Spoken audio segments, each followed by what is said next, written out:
골로새서 1장 23절 한 절입니다.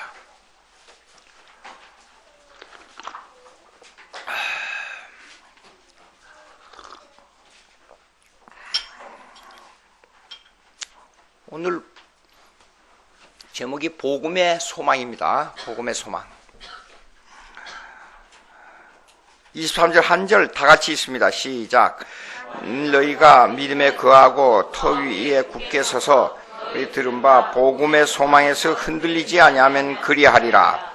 이 복음은 천하 만민에게 전파된 바요 나 바울은 일꾼이 되었노라. 23절입니다. 지난주 육체의 죽음, 예수님의 죽음, 거룩한 죽음이지요. 죄인이 범죄해가지고 죽는 게 아니고 죄 없는 사람이 죄인 이하의 취급을 받으면서 죽었다. 그 왜 그렇게 죽느냐? 그건 화목의 교리 때문에 그래요. 죄인하고 거룩한 하나님하고는 거리가 멀어서 소원돼 있어요. 거리가 멀어 있기 때문에 그걸 가깝게 하기 위해서 중간에 다리를 놨다. 그래서 미디에이로 중보자라 그래요. 중보자의 죽음이에요. 그런데 그걸로 말미암아 가까워진 것이 그냥 가까워진 게 아니라 원수되었던 것이 친밀하게 되었다. 그래서 화목의 교리예요. 그게요. 그걸 지난주 시간에 다루었습니다.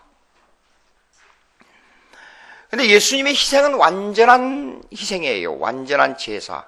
단 한 번에 드려진 제사. 구약에는 매년 절기에 따라서 제사를 드렸어요. 예표적으로, 예수님을 예표적으로 봐야 되기 때문에. 그런데 예수님은 하나님의 본체로서 오셨기 때문에 단 한 번의 제사로 끝나버려요. 흠없고 깨끗한 제물이라. 그런 뜻입니다. 그러면 그것이 이제 그렇게 이뤄놓으면 생각해보세요. 아, 그랬구나. 그리고 그냥 우리가 예수 믿으면 되겠구나. 그리고 그냥 예수 믿으면 돼요. 우리가 믿어져요, 그게? 그리고 그냥, 그래. 사람들 다 그러잖아요. 안 믿는 사람도. 아니, 예수님이 십자가에 못 박혀 죽었다고. 알고 있는 사실이에요. 그럼 믿어지냐, 이게요, 그게. 오늘 그래서 그 다음 단계로, 자, 예수님이 십자가에 못 박혀 죽어서 3일 만에 살아나서 부활 승천한 것을 구속의 객관적 사역이라 그래요.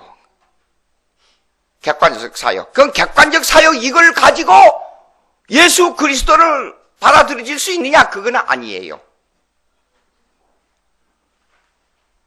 자, 보세요. 한번 설명해 볼 테니까요. 과학적으로 요즘은 미안합니다. 학문이 발달되고 그 다음에 과거의 역사를 추적하고 역추적하고 미래를 추적하는 학문이 엄청 발달됐어요. 그러니까 수천 년 전에 사람이 핏자국만 남아있어도 그 사람이 누군가를 신분을 알아내버려요. 그렇죠?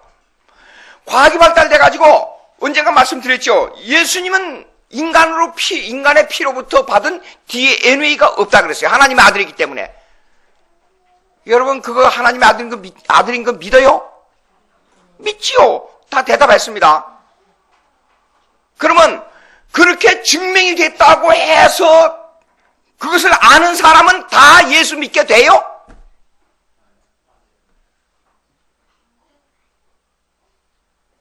그러면 그렇게 증명하는 게 필요가 없어요? 아무 필요가 없어요? 생각해 보세요. 두 가지 다 대답이 맞아요. 아니어도 맞고 필요하다도 맞아요. 이상한 말인데 이렇습니다. 그런 과학적 증명은 성경을 더 증명해 주는 역할이 있기 때문에 우리의 믿음을 더하는 데 유용해요. 그런 과학적 증명들이. 그걸 객관적 증명이라 그래요. 그러나 그것만 가지고 예수 그리스도를 구세주로 받는 건 아니에요. 받는 건 아니에요. 믿음을 일으키는 것은 객관적 사역인 예수 그리스도 십자가에 죽었다가 다시 살아나서 하늘에 승천했다는 것을 눈으로 보고 만져도 안 되는 게 있어요. 뭐가 안 되면 안 되는 거요? 성령이 역사하지 않으면 안 돼요. 그런 과학적 증거를 몰라도 성령이 역사하면 예수 그리스도의 객관적 사역을 주관적 사역으로 받아들여요. 주관적 사역이란 뭐냐?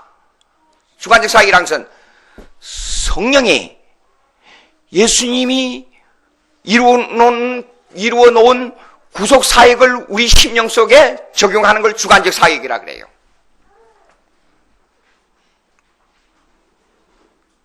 그게 주관적 사역이에요. 그러면 믿어야 천국 간다 그러죠. 믿어야 여기 믿음 나오죠. 여기요. 믿어야 천국 간다. 믿어야 천국 간다가 뭐냐? 믿음은 예수 그리스도를 받아들이는 그릇이에요. 하나의 도구. means of grace. 은혜의 방편을 받아들이는 도구예요. 은혜 방편은 뭐냐? 은혜를 받아들이는 실제적 도구는 뭐야? 말씀과 성령과 기도예요. 그런데 그걸 사용하는 도구가 뭐냐? 믿음이에요. 믿음이라는 것을 사용해서 하나님의 말씀을 이해하게 만들고, 믿음이라는 것을 사용해서 성령 때 아하, 이 포도주는 예수님의 피요, 이 떡은 예수님의 살이로구나 하고 받아들이게 되는 거예요. 기도를 통해서 하나님과 영적 교제를 하는데 성령이 역사해야 하나님과 영적 교제가 이루어져요. 그래서 믿음으로 구원한다. 믿음이 어떤 공로를 가지고 있는 건 아니에요. 믿음이 좋다. 그럼 어떤 공로를 가지고 있는 건 아니에요. 근데 믿음에는 또 재미있는 것에 차이가 있어요. 믿음이 적고 많고의 차이가 있어요. 이상한 게예요. 눈에 보이지도 않는데도 확실한 게 믿음인데, 믿음이 강하고 약하게 또 차이가 있어요. 그럼 뭐가 믿음이 강합니까? 구체적으로 얘기를 해봐요. 구체적으로. 믿음이 어떤 게 약한 게 믿음이 약한 겁니까? 구체적으로 얘기해봐요. 그건 뭐냐 그러면 이렇습니다. 믿음이 강하다는 말은 복음의 소망이 확실해진다 그런 뜻이에요. 여기 성경에 나오잖아요. 여기 보세요. 본문에 만일 내가 믿음이 거하고 터 위에 굳게 서서, 이 말은 믿음이 강해진다는 말 아닙니까? 너희들은 복음의 소망에서 흔들리지 아니하면 그리한다. 그렇다고 말이에요. 복음의 소망에서 흔들리지 아니하는 것이 그리하리라. 믿음이 강해진다. 그런 뜻이에요. 자, 쉽게 얘기를 해볼게요. 쉽게. 날마다 하나님과 깊은 교제를 하면서 천국에 대한 생각을 많이 하고, 하나님과 영적 교제로 말미암아 하늘에 대한 생각을 많이 하는 사람이 믿음이 강한 사람이에요. 그 믿음이 강한 사람이에요. 근데 살다가 그냥 지쳐가지고 어떻게 하기도 하고 난 믿음이 없어. 자, 그런데요, 이런 게 있어요. 자신은 믿음이 아주 없다고 생각하는데 하나님 보시기에는 믿음이 강한 사람이 있어요.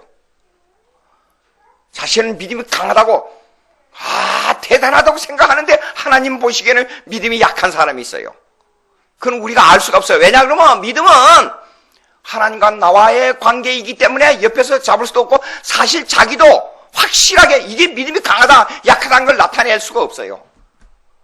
묘한 거예요, 이거요. 예, 요렇게만 나와 있단 말이에요. 그러면 믿음의 터 위에 굳게 서서 말하는 거 흔들리지 아니어야 돼요. 예? 그래서 그러면 구체적으로 들어가면 이런 것입니다. 구원의 확신이 더해지는 거예요. 주는 그리스도시요 살아계신 하나님의 아들입니다. 신앙 고백을 했는데도 아직도 희미한 사람이 있고, 그것이 날마다 강해지는 사람이 있어요.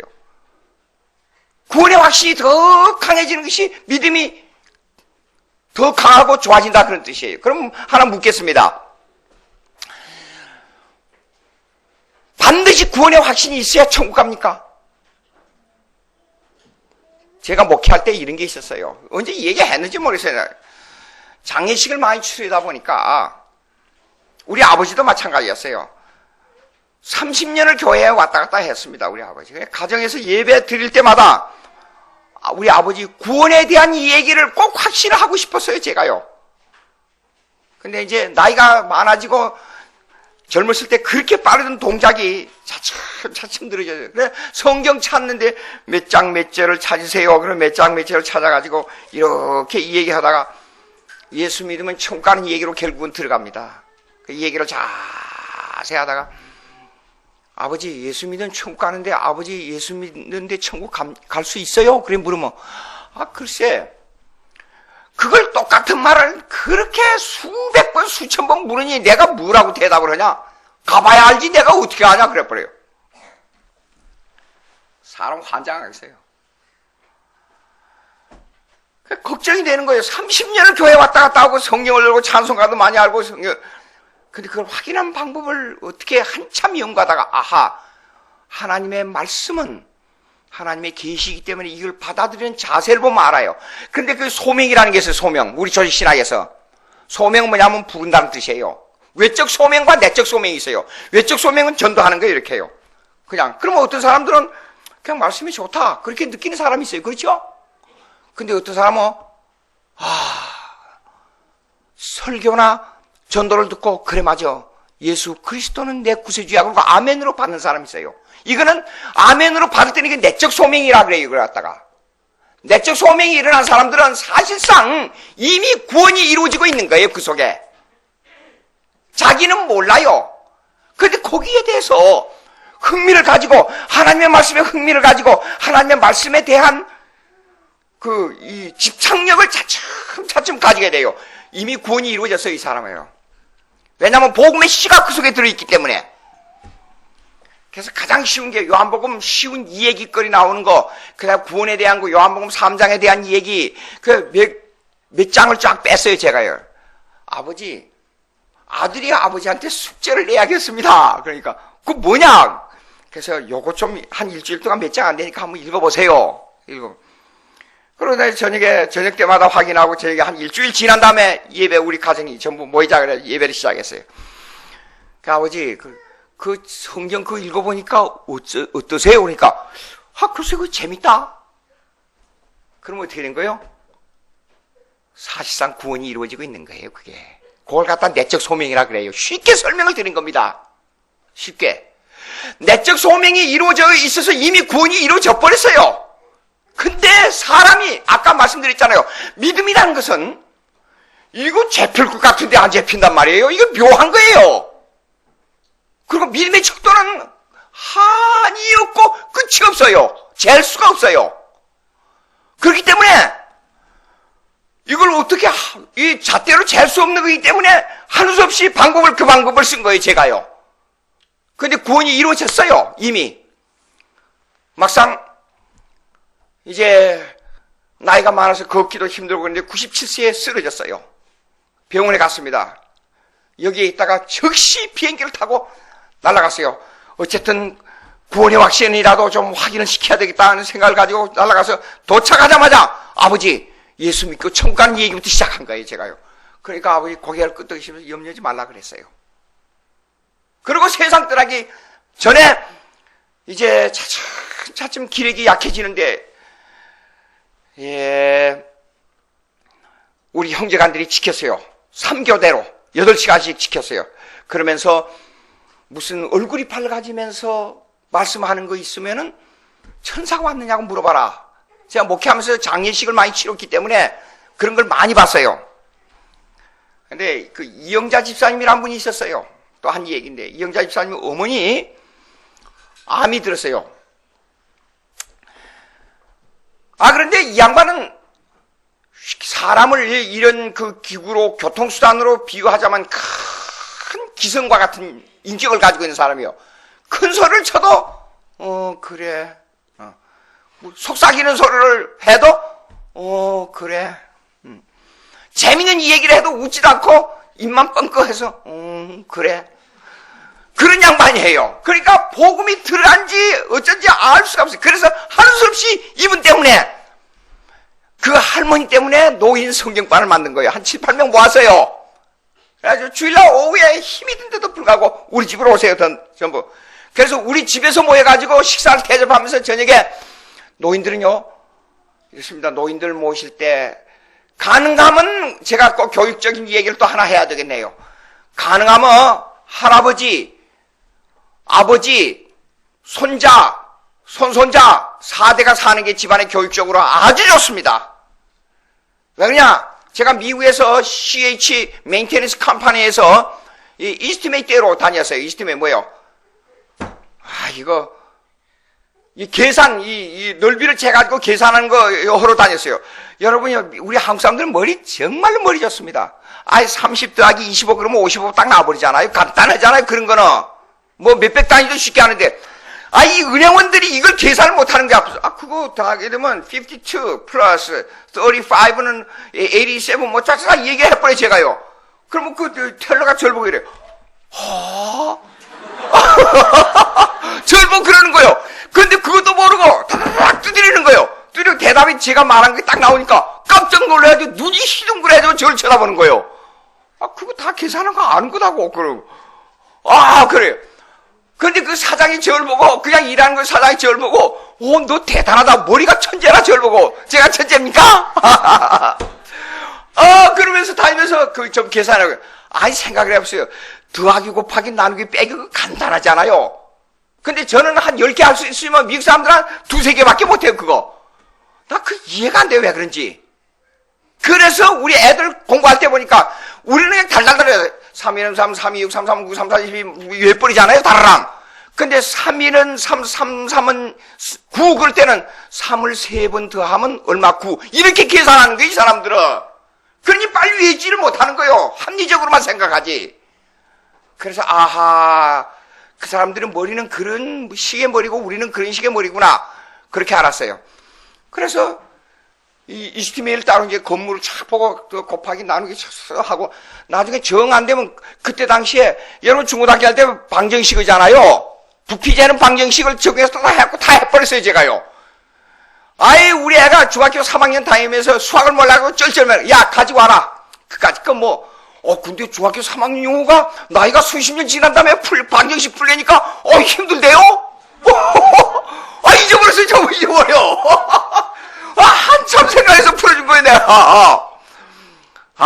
인간의 머리라는 게 이렇게 한계가 있구나. 그걸 느꼈어요. 그런데 유대인들 집에 다 들어간 거예요. 3층, 4층의 유대인들 집은 대부분 이상하다 그러니까 제일 위에 할아버지, 그 다음에 할아버지, 그 다음에 아버지, 그 다음에 손자 이렇게 살아요. 그래서 유대인들은 대대적으로 교육을 시키는 거예요. 예? 그래서 제일 위에 할아버지한테 어떻게 하고, 그 다음에 할아버지 뭐 하고, 방이 막 10개, 7개 그래요. 우아래층으로 그래서. 그래서 베벌리 힐이라고, 우리 김민호 목사님하고 저기 베벌리 힐에 가서 유대인 회당 그 앞에 있는 그 학교를 찍었는데, 거기 가면 거기에 유대인들이 많아요. 대부분 2층, 3층 집이잖아요, 거기요. 그렇게 삽니다. 무슨 얘기하다가 또 단 들어가는데, 믿음 얘기입니다. 믿음은 척도를 잴 수가 없어요, 그렇게. 예? 믿음은 척도를 잴 수가 없기 때문에 또 이렇습니다. 믿음은 이렇습니다. 믿음이 아무리 신앙이 좋은 사람도 믿음이 확 떨어졌다가 확 올라가는 거예요. 예? 그러면 구원의 확신이 반드시 있어야 되느냐? 그게 필요합니다. 왜 필요하냐? 믿음을 강하게 하기 위해서. 나는 하나님의 자녀라는 확신을 가지고 일을 하는데 하나님의 일을 하는데 절대 필요한 게 강한 믿음이에요. 희미하면 하나님의 일을 확신 있게 못합니다. 믿음이 중요합니다. 그러나 천국에 가는 거는 칼빈 강요를 읽어보면 이런 게 나와요. 아무리 작은 믿음이라도 하나님이 심어준 씨를 가지고 있는 믿음은 천국 가는 데는 아무 염려가 없다 그랬어요. 희미한 믿음이라도. 구원의 확신이 있어야 되는데 왜 확신이 있어야 되느냐? 여러분 장로직분 받아야 되고 집사직분 받아서 일을 하려고 그러면 확신 있게 일을 해야 되잖아요. 군인으로 탁 되려면요. 군대에서 다 와서 번쩍번쩍 계급장 장교가 와서 착 서서 전부 모아놓고 한참 훈련할 때 이렇게 말합니다. 너희들은 어떤 군대 어떤 사람이다. 훈련소에서 땀을 많이 흘린 군인은 전쟁터에서 피를 적게 흘린다. 훈련에 오늘 임할 때는 어떤 자세로 임하라. 한 5분 동안 쫙 연설합니다. 너는 어떤 군이다. 대한민국 어떤 군이다. 그걸 자꾸만 주입시켜줘요. 아니, 나는 대한민국 군인인가? 아닌가? 희미해가지고는 이게 전쟁 나가서 자기 신분을 확실하게 모르면 전쟁 못합니다. 그런 식이에요, 그런 식이라. 자, 그런데, 그럼 믿음이 뭐냐 하는 문제가 나와요, 믿음이. 믿음은 한 세 가지만, 한 대여섯 가지가 있는데, 성경에서 뺄 수 있는 것인데, 한 세 가지만 빼봤어요. 여러분에게 필요한 것만. 첫째, 믿음은 아까 말씀드려요. 가만히 서론적으로, 첫째가 아니고 서론적으로. 믿음은요, 희미하게 정확하지 않은데도 믿음이 강해야 된다. 이런 이중적인 혼돈의 요소를 우리가 가지고 있어요. 근데 믿음은 어떤 도구이지 그것이 자체가 공로가 아니라 그랬어요. 그래서 믿음은 이렇습니다. 첫째, 쳐다보는 거예요. 그냥 쳐다보는 거. 어떤 행위를 요구하지 않아요. 그냥 쳐다보면 돼요. 예수님을. 요한복음 3장 14절 한번 보세요. 요한복음 3장 14절. 요한복음 3장 14절.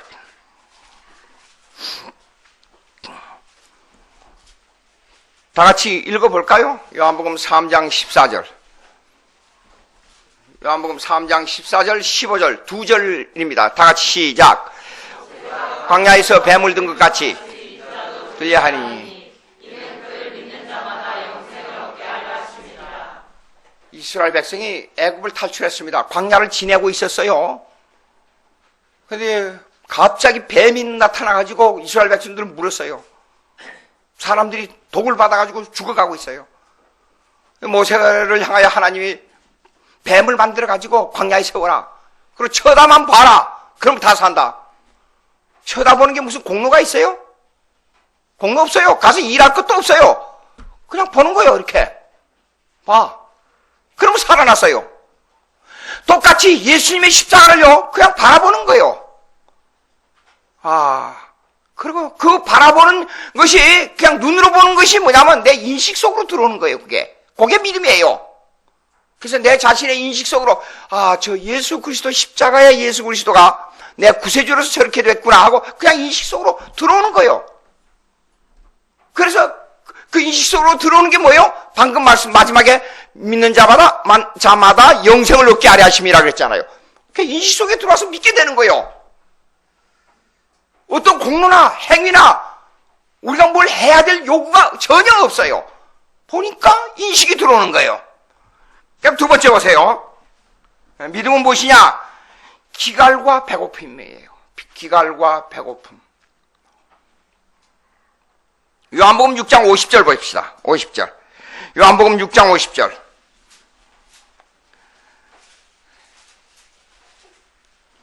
요한복음 6장 50절. 다 같이 읽어봅시다. 시작.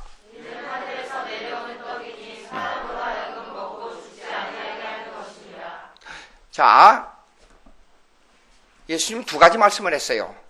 자신의 몸을 떡이라 그랬고, 자신의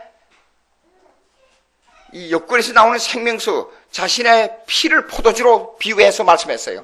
그러니까 사실상 예수님의 살과 예수님의 피를 먹는 것이 우리 기독교인의 이 삶이에요. 그것을 기갈과, 그러니까 이렇습니다.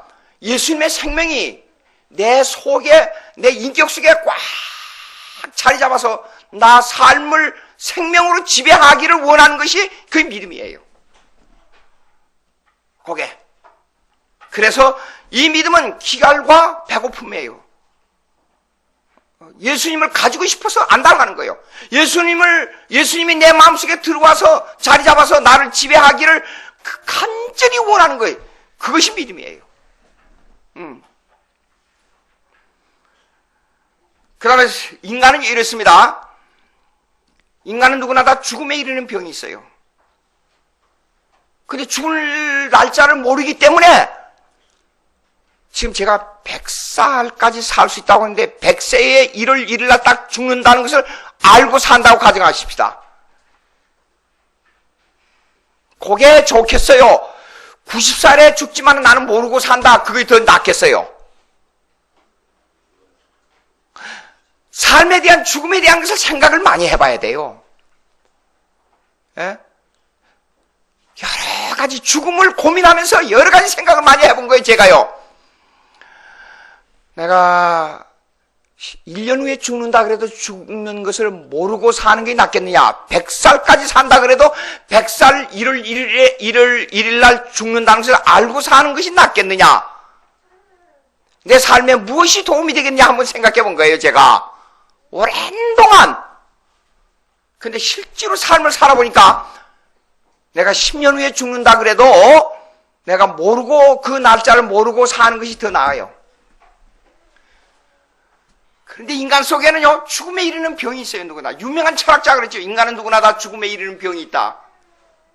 근데 그걸 날짜를 모르기 때문에 죽음에 이르는 병을 인식하지 못하는 것이지, 누구나 다 죽음을 두려워해요. 예? 여러분 지금 이 세상을 살아가고 있지요? 살아가고 있다고 생각하세요? 그러나 죽음을 생각하면 날마다 죽는 일을 향해서 지금 죽어가고 있는 거예요. 나는 모르지만 하나님은 알고 계시기 때문에 하나님은 그 날짜를 이미 정해놨어요. 하루도 연장 못해요. 그렇기 때문에 반드시 죽는 날은 결정이 됐어요. 그러니까 오늘 하루를 지났다는 것은 하루가 죽음이 가까워졌다는 뜻이에요. 생각해 보세요. 살기 위해서 먹는다. 먹기 위해서 산다. 어느 것이 더 맞는 말이에요?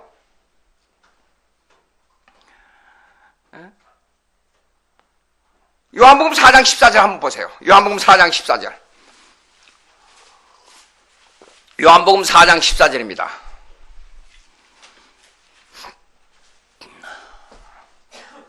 다 같이 있습니다. 시작.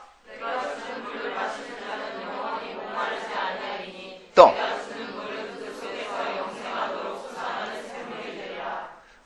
영생하는. 근데 이 여자가, 예수님하고 대화하는 사마리아 여자가 생수에 대한, 생명수에 대한 내용을 모르고 있었어요. 내가 주는 물은 영원히 목마르지 아니하리라. 그러니까 이 샘물이 갖다가 한 번 먹으면 영원히 목마르지 않는다, 이렇게 생각한 거예요. 여기에 문제가 있는 거예요. 예? 그래서 이 목마름, 기갈, 어떤 경우도 인간은요, 아무리 이 세상에 좋은 걸 갖다 줘도 어느 한 시간 지나면 반드시 실증이 나요. 그것이 인간의 목마름이에요. 그러면 이런 삶 속에서 해방될 수 있는 게 뭐냐? 그게 구원의 수단이라고 하는데, 그 믿음을 통해서 구원의 수단이 이루어진다, 그 말이에요. 그것이 바로 첫째가 예수님을 영접하는 거예요. 자, 처음에가 뭐냐면 예수님을 쳐다봄, 두 번째가 예수님을 향한 기갈과 배고픔, 세 번째가 예수님을 영접하는 거예요. 그게 믿음이에요. 예수님을 영접하는 거. 생명의 주로 수납하는 겁니다. 요한복음 1장 20절. 요한복음 1장 20절.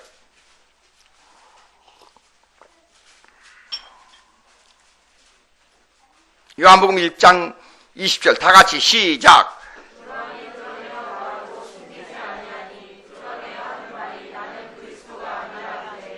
또 그 다음 계속해서요.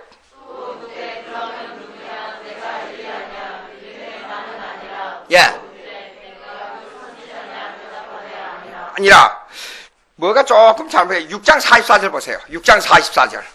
요한복음 6장 44절. 6장 44절. 다 같이 시작. 나를 보내신 아버지께서 이끌지 아니하시면 아무도 내게 올 수 없으니. 예. 오는 그를 내가 마지막 날에 다시 살리리라. 그러니까요, 결국은 이렇습니다. 복음의 소망은 어디 있느냐? 마지막 날 다시 사는 겁니다. 마지막 날은 두 가지의 요소가 있어요. 첫째는 내 개인적 죽음이에요. 두 번째는 예수님의 재림할 때입니다. 예? 개인적 죽음은 뭐냐? 그러면 예수님이 재림 아직 안 했을지라도 내가 죽는 날이 이제 영원한 생명이 결정되는 날이에요. 예수님이 재림할 때는 죽었던 사람이 육체와 부와 함께 부활해서 영원한 천국으로 들어가는 겁니다. 그게 마지막 날이에요. 근데요, 믿음은 그러니까 도구니까 이 구원이 들어오는 하나의 방편이에요. 구원을 받아들이는 방편. 근데 성령으로 이성적으로 이해해야 됩니다. 그러면 이런 문제가 생겨요.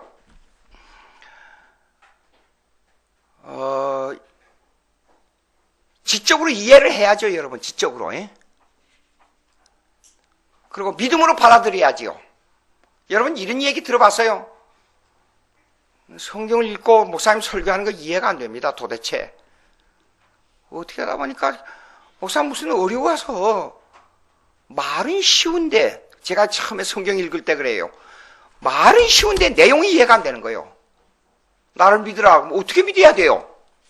내가 생명수다, 내가 구세주다, 간단해요. 근데 어떻게 이해가 돼요, 이게요? 받아들여져야지요. 그러니까 물으니까, 와서 자꾸 물으니까, 어느 집사님 저를 보고, 아이고, 그걸 억지로 믿으려면, 이해하려면 돼? 믿으면 돼. 맞아요? 이성과 믿음은 반대되는 거예요? 안 믿어져요. 이해가 안 돼요. 그러면 믿기만 믿으면 돼. 다 이해가 돼. 그렇게 말한단 말이에요. 근데 암만 생각해도 안 되는 거예요, 저는요. 근데 그 대답이, 제게 해준 그 대답이 옛날에 수십 년 전에, 한 50년 됐는가 봐요. 대답이 나중에 신학 공부를 하면서 보니까 그 말이 대답이 틀린 거예요. 이런 겁니다. 이성과 믿음은요, 나타나는 면이 다르지 동반되는 거예요. 동반돼. 즉 손바닥 같아요. 안쪽으로 이렇게 비춰주기로 하고 이렇게 비춰주기도 하는 것이 이성과 믿음이에요. 여러분, 어거스틴이라는 분이 있어요. 어거스틴. 약 1500년 전. 어거스틴이라는 분이 이성과 믿음에 대해서 아주 잘 얘기를 했어요. 이성과 믿음은 동정과 같다 그랬어요. 서로 보완 역할을 해준다 그랬어요. 자, 지적으로 이해가 될 때 믿음이 커가요. 믿음이 들어오면서 예수 그리스도를 더 깊이 이해해요. 그래서 믿음과 이성은 동떨어진 게 아니라 동반한 자세로 들어오는 거예요. 그러면 이것이 인격적으로 들어올 때는 이런 겁니다. 인격적으로 들어올 때는 지적이며 정적이며 의지적인 요소가 동반돼요. 이 지정의의 인간이 가지고 있는 지정의의 요소는 정확하게 지적이다, 정적이다, 의지적이다 정확하게 구분이 안 돼요. 서로 같이 동반해서 내 인격이 형성되기 때문에 누구나 다 이 세 가지를 다 가지고 있어요. 근데 그걸 분리해서 인격적인 문제니까 믿음을 받아들이는 데는 지적인 요소나 감성적인 요소나 지적인 요소가 다 같이 동반되는데 그 지정의의 요소가 반드시 동반되는 건 뭐냐면 믿음이 동반돼야 예수 그리스도를 받아들이는 게 되는 거예요. 믿음이. 근데 이 세 가지를 구조적으로 분리한 것이지 완전히 인격적으로 분리가 안 돼요. 자, 아까 제가 말씀드린 대로 구원의 확신이 오려고 그러면 이 세 가지가 다 들어와야 돼요.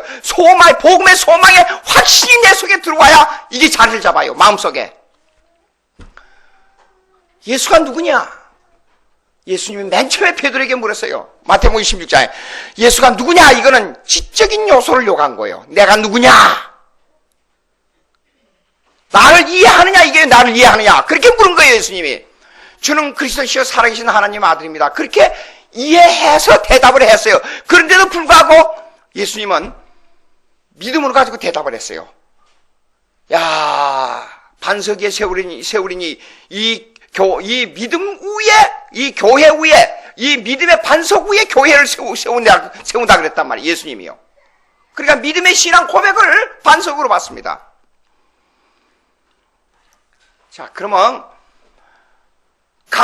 그런데 거기에 감성적인 요소가 전혀 없느냐? 아니에요. 감성적인 요소도 이미 거기에 포함이 되어 있어요.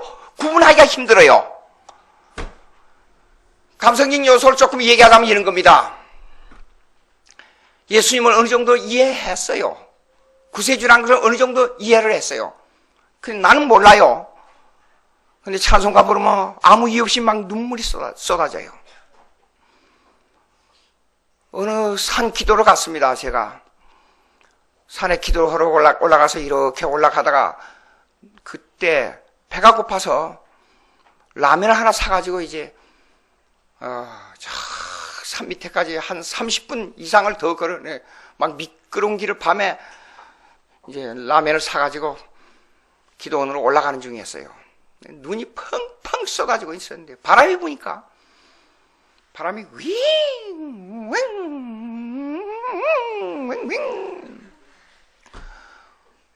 그 소리만 나는 게 아니라 그 바람 소리에 눈보라가 춤을 추는데 어쩌면 소리하고 그렇게 장단이 잘 맞아요. 그리고 그 소나무를 스치는데요, 세상에 그렇게 아름다울 수가 없어요. 그래서 멍하니 한 10분 동안 서서 그걸 쳐다본 거예요. 야, 내 자신이 빠져버렸어요. 그 내 입에 절로 하나님의 창조가 아름답구만요. 말로 표현할 길이 없어요.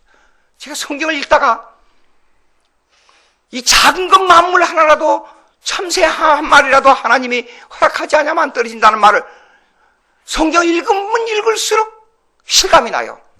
요나서를 읽으면 그랬잖아요. 하나님이 명하시니 바다에 바람을 일으켰다 그랬어요. 하나님이 고기에게 명하시니 요나를 토해냈다 그랬어요. 비바람 불고 폭풍우 불고 하나님의 명령, 하나님의 말씀으로 그것이 이루어지는구나. 하나님 말씀으로 천지를 창조했다. 관념적인 게 아니에요, 이거는요. 이런 것들이 감정으로 싹 들어오게 되면 어떨 때는 이래요. 여러분, 이게 아주 작은 거예요. 한번 지나다가 아무 이유 없어요. 그냥 멍하니 나오는데 내 주와 맺은 언약은 영불변하시니 그 딱 떨어지니까 눈물이 촤르르 흘러. 영불변하시니 그 한마디 때문에 아무리 그치려고 해도 안 돼요. 막 눈물이 흘러요. 나는 수백 번 변해도 하루에 12번도 죄를 지어도 주님은 영원히 불변하시는구나. 참을 수가 없어요. 눈물을 참을 수가 없어요. 이상하지요? 한 50년 전에 50년이 넘었습니다. 내가 초등학교 다니면서 그 어린 키 조그마한 여기밖에 타지 않고 조그마한 괴롭힌 적이 있어요. 그 생각이 나는데 걔가 나한테 괴로움을 당하고 얼마나 힘들었을까. 내가 그를 어떻게 만날 수 없을까. 부끄러워가지고 하루 내 그 생각이 나는데 하나님 앞에서 하나님, 내가 이 부끄러워서 어떻게 살 수가 없습니다. 어거스틴의 전집을 읽어보면 그 신앙 고백론이 나옵니다. 어렸을 때, 청년시대 때, 방탕할 때, 만이교회 들어갔을 때 그 단계적으로 나와요. 근데 나이가 많아 늙어가면서도 어렸을 때 어머니의 젖꼭지를 물었던 것을 그렇게 괴로워했어요. 처음에는 그걸 읽으면서 제가 그걸 이해를 못했어요. 부모를 괴롭힌 그 젖꼭지를 물어서 어머니를 아프게 했던 것이 무슨 죄가 되느냐. 그런 것이 감정을 통해 들어오는 겁니다. 하나님, 정말로 죄인입니다. 하나님 잘못했어요. 용서해 주십시오. 그리고 은혜의 하나님을 부르면요, 갑자기 그냥 가슴이 벌렁벌렁벌렁벌렁해요.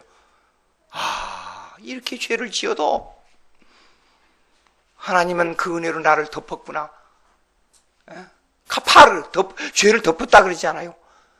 내 속은 썩어서 냄새가 나서 어떻게 할 방법을, 이걸 변화시킬 수 있는 방법, 이걸 바꿀 수 있는 방법이 전혀 없습니다. 그런데 전혀 냄새가 안 나도록 다 덮어버렸어요. 그게 하나님의 은혜예요. 그러면 나는 이렇게 내놓고 아무리 다른 사람이 나를 정죄할지라도 예수님으로 땅을 덮어버렸기 때문에 죄인이 아니에요. 그걸 생각하면 막 가슴이 벌렁벌렁 그래요. 의지는 뭐냐 그러면 이겁니다.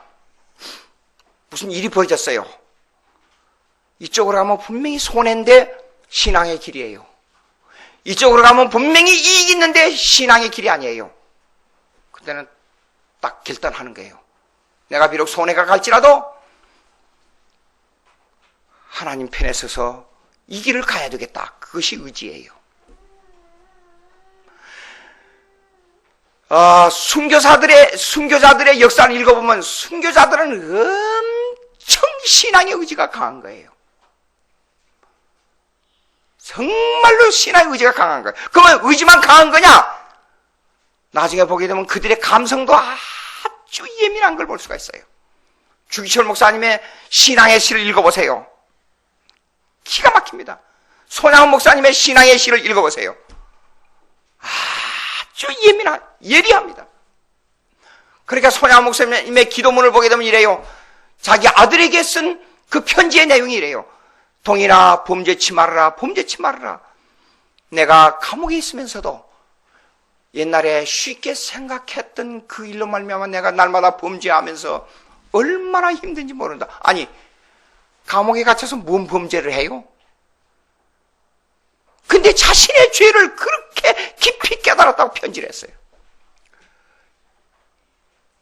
이해가 안 되지요? 그래서 의지와 감성과 지적인 요소는 서로 동반합니다. 동반하는데 그것이 하나님을 향하는 방향이 하나님 쪽으로 향하는 방향이 강하면 강할수록 믿음이 강해진다 그런 뜻이에요. 그리고 그것이 뭐냐, 구체적으로 여기 성경에 나온 것은 뭐냐면 소망이, 천국의 소망이 더 강해지는 겁니다. 하늘나라에 가는 소망이 더 강해진 겁니다. 그러니까 데살로니가 전서 4장에 보게 되면 부활, 재림을 가지고 편지하면서 이렇게 위로를 하는 거예요. 이 세상에 고난이 많지만은 너희는 위로받을 길이 있다. 영원한 생명, 천국이 기다리고 있다. 그렇게 위로한 거예요.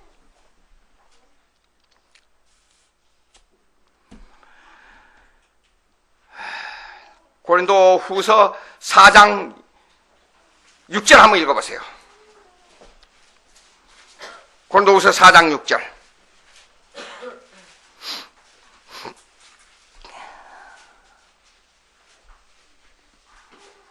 고린도후서 4장 6절. 다 같이 읽습니다. 시작.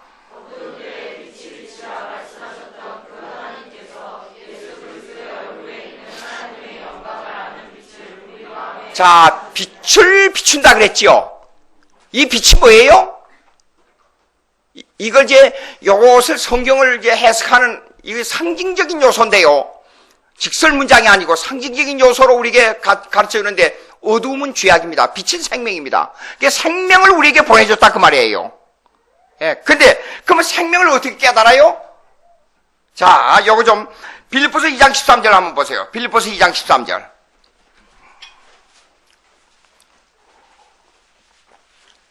빌립보서 2장 13절. 너희 마음속에 향하는, 다 같이 시작.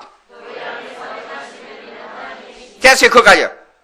너희 안에서 행하신 일은 하나님이시. 이건 어느 분을 말하는 거예요? 성령을 말하는 겁니다. 그러니까 구원을 가지고 믿음을 일으키는 분은 성령이에요, 우리 속에. 고린도전서 12장 3절. 고린도전서 12장 3절.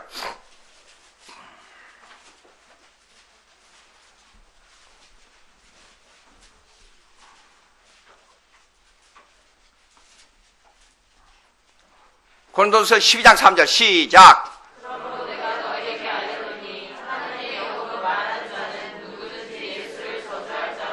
아니하고 그 다음 계속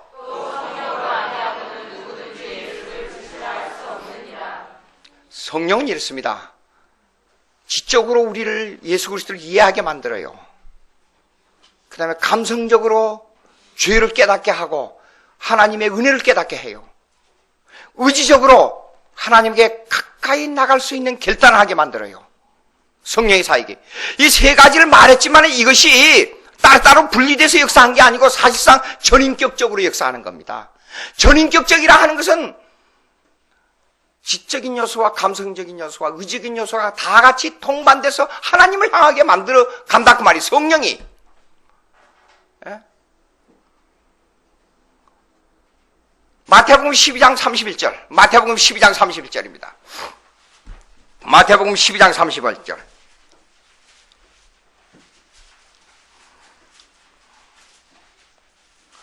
마태복음 12장 31절. 마태복음 12장 31절. 다 같이 시작.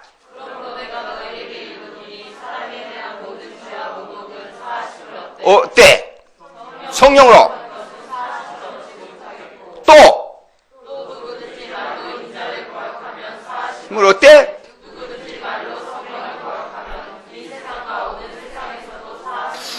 요걸 보고 뭘 하냐면 성령 회방죄라 그럽니다. 성령 회방죄는 뭐냐 그러면 구체적으로 얘기하자면 예수 그리스도를 거역하는 죄입니다. 설명합니다. 예수를 믿을 때 있잖아요.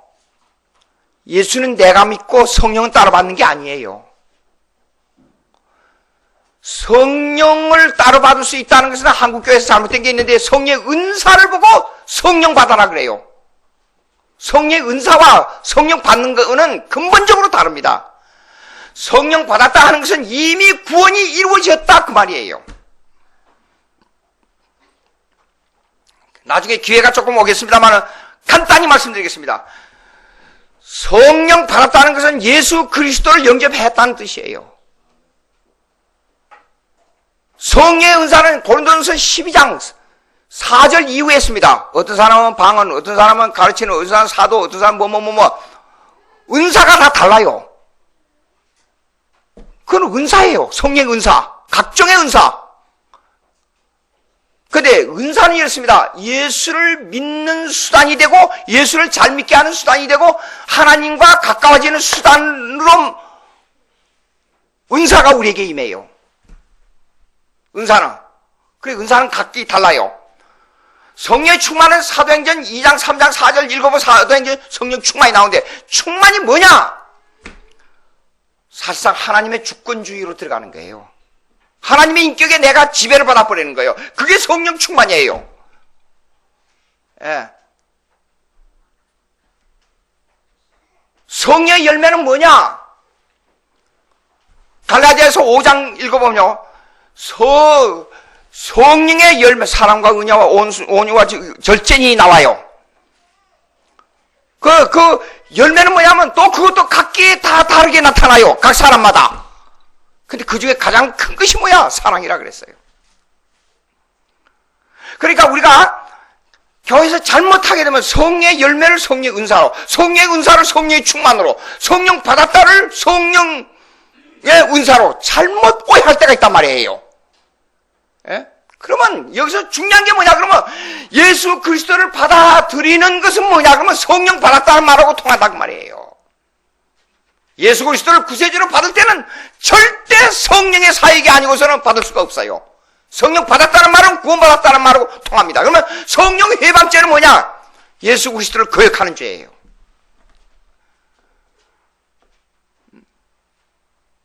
여러분 이렇습니다. 강조해서 말씀드리겠습니다. 성경을 자세히 읽어보세요. 천국 가는 길은 내가 그냥 예수 믿으시니까 그냥 때가 되면 간다. 그렇게 애매한 게 아니에요. 천국 가는 길은요. 내가 삶 속에서 전부 내가 행합니다. 내가 행해요. 내가 하고, 내가 먹고, 내가 마시고, 내가 살고, 내가 다 합니다. 그런데 하나님의 정해놓은 길 외에 어떤 길도 다른 길로 갈 수가 없습니다. 천국 가는 길만큼은 여러분 내비게이터를 가지고 저기 차에다가 찍어가지고 그거에 따라서 길을 찾아가잖아요. 그런 컴퓨터가 오차가 있을지언정 천국 가는 길로 나를 인도하는 길에는 하나님 편에서 절대 오차가 없습니다. 천국 가는 길은 지도를 보고 목적지를 찾아가는 것보다도 더 정확한 안내의 길이 성경에 돼 있어요. 명심해야 됩니다. 이걸 강하게 가지고 삶 속에서 하나님의 섭리적 신앙으로 들어가는 사람일수록 복음의 소망이 강한 사람이에요. 이 사람이 구원의 확신이 강한 사람이에요. 이 사람이 흔들리지 않는 터 위에 믿음을 가진 사람이에요. 하나님은 하늘나라에 가면 이렇습니다.